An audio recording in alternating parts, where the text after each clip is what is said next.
Firstly, I just want to start by saying how glad we are to have you here.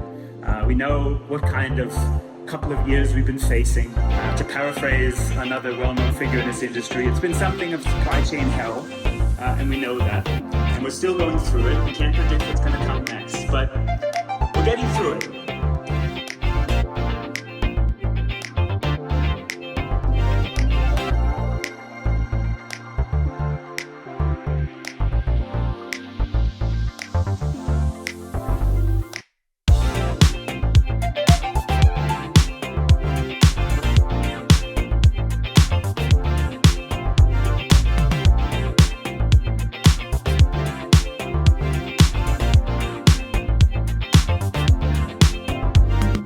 Like I said earlier on, it's not just because of COVID. Of course, people were away and now they got the chance to do it again.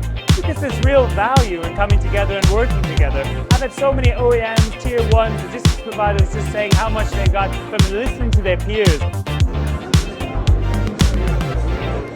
Understanding the shared problems that they had.